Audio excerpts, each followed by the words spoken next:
Hello दोस्तों, मेरा नाम जाहिद हमीद है। आज के वीडियो में हम एल्बेंडाजोल पे बात करेंगे।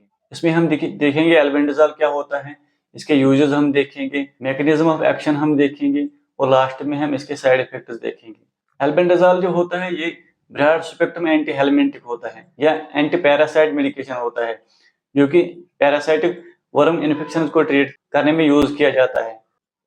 एल्बेंडाजोल जो है ये बिलोंग करता है बेंजोइमिडाजोल क्लास ऑफ एंटी हेलमिंटिक्स, क्योंकि स्ट्रक्चरली इसमें जो बेंजीन रिंग होती है वो फ्यूज होती है इमिडाजोल के साथ। अब हम एल्बेंडाजोल के यूजेस इसमें पहले हम देखेंगे एस्केरिस। एस्केरिस होता है राउंड वर्म इन्फेक्शन से, जिसका नाम है एस्केरिस लम्ब्रिक्वाइडस। एस्केरिस जो होता है ये मोस्ट कॉमन जो है इंटेस्टाइनल वर्म इन्फेक्शन होता है, जो कि अफेक्ट करता है ह्यूमन को through contaminated food, contaminated soil या कंटेमिनेटेड वाटर से। एस्केरिस में जो एल्बेंडाजोल की डोजेज रहती है वो है 400 mg as a single dose दिया जाता है अडल्ट्स को। एल्बेंडाजोल के केस में अडल्ट जो आते हैं 2 ईयर्स से ज्यादा एज जो होती है इसमें अडल्ट डोज दिया जाता है 400 mg, और 1 to 2 ईयर्स के बच्चों को 200 mg albendazole as a single dose दिया जाता है एस्केरिस को ट्रीट करने में। अब हम दूसरा देखेंगे पिनवर्म इन्फेक्शन। पिनवर्म जो होता है ये भी इंटेस्टाइनल पैरासाइटिक इन्फेक्शन होता है, जो कि मोस्ट कॉमनली बच्चों में। पिनवर्म इन्फेक्शन में भी जो है एल्बेंडाजोल 2 ईयर से ज्यादा एज जिनकी होगी इनको अडल्ट डोज दिया जाता है 400 mg as a single dose, और 1 to 2 ईयर्स के बच्चों को 200 mg as a single dose दिया जाता है। अब अगला हम देखेंगे हुकवर्म।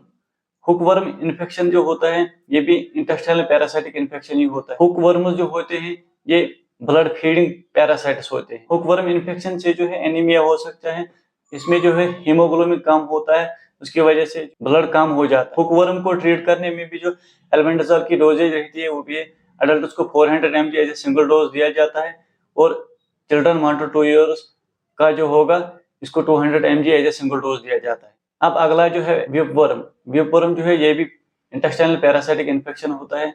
इसमें भी जो एल्बेंडाजोल की डोजेज रहती है वो है 400 mg अडल्ट को दिया जाता है एज ए सिंगल डोज, और चिल्ड्रन को दिया जाता है 200 mg as a single dose. अगला जो है ट्रकनासिस।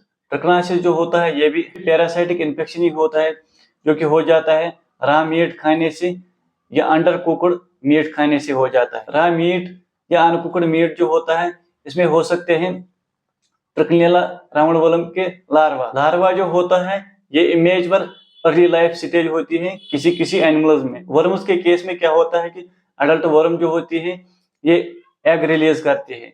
एग जब रिलीज करते हैं फिर इसमें निकलता है लार्वा। अडल्ट से पहले की स्टेज जो होती है वो लार्वा होता है।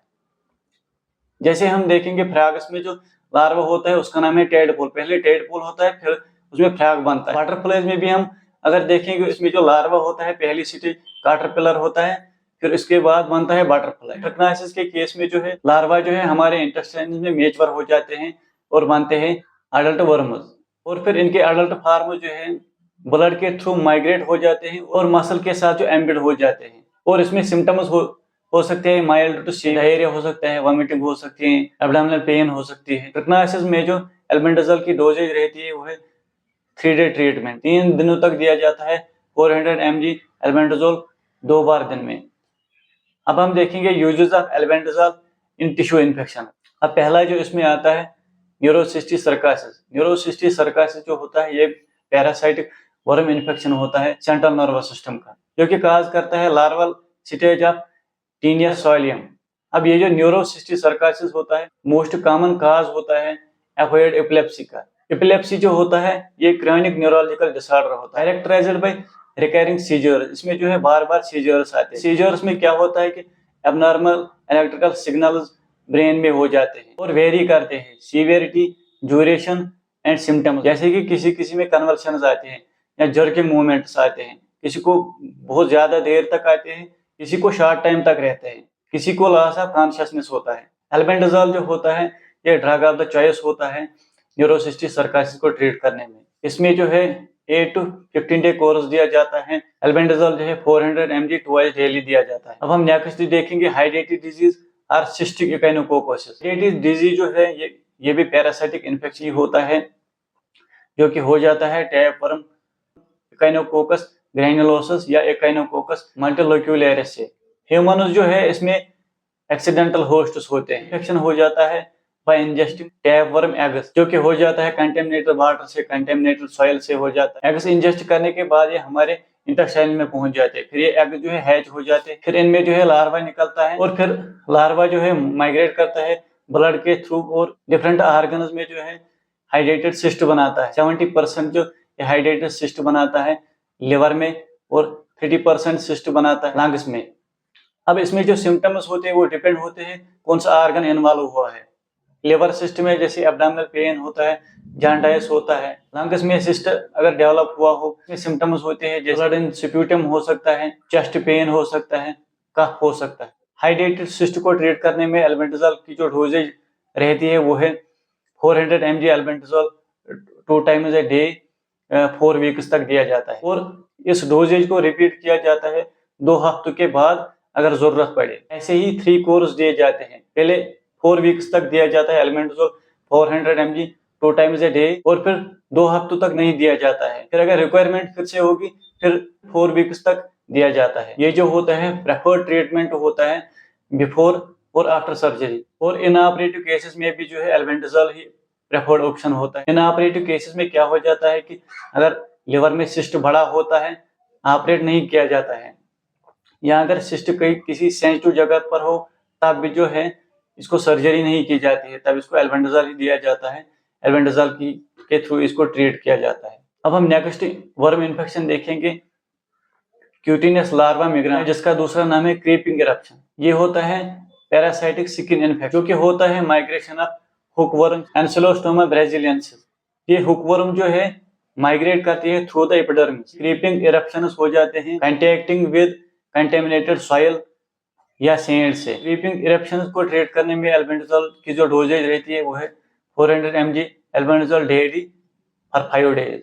अब हम देखेंगे एल्बेंडाजोल का मैकेनिज्म ऑफ एक्शन, ये कैसे काम करता है। एल्बेंडाजोल जो है ये इनहिबिट करता है polymerization of microtubules in parasitic worm. Albendazole जो है सिलेक्टिवली बाइंड करता है बीटा ट्यूब्यूलिन के साथ, जो कि माइक्रोट्यूब्यूल्स में होता है। माइक्रोट्यूब्यूल्स जो होते हैं ये प्रोटीन स्ट्रक्चर्स होते हैं जो कि इंपॉर्टेंट रोल प्ले करते हैं सेल डिवीजन के दौरान, इंट्रासेलुलर ट्रांसपोर्ट में and maintaining cell shape. Microtubules के बगैर ये पैरासाइट अपनी सेल शेप को नहीं मेंटेन रख सकते हैं, ना कि वाइटल ट्रांसपोर्ट प्रोसेस जो है ये परफॉर्म कर सकते हैं। दूसरा जो है इम्पेयर्ड ग्लूकोज अपटेक। माइक्रोट्यूब्यूल्स जो है ये रिक्वायर्ड होते हैं न्यूट्रिएंट्स को अपटेक करने में। माइक्रोट्यूब्यूल्स की जो जब फंक्शन लॉस हो गई है उसकी वजह से ग्लूकोज एब्जॉर्प्शन कम हो जाता है इंटेस्टाइनल सेल में, और depletion of glycogen store. Glycogen जो है स्टोर ग्लूकोज होता है, ग्लूकोज जो है कन्वर्ट हो जाता है ग्लाइकोजन में।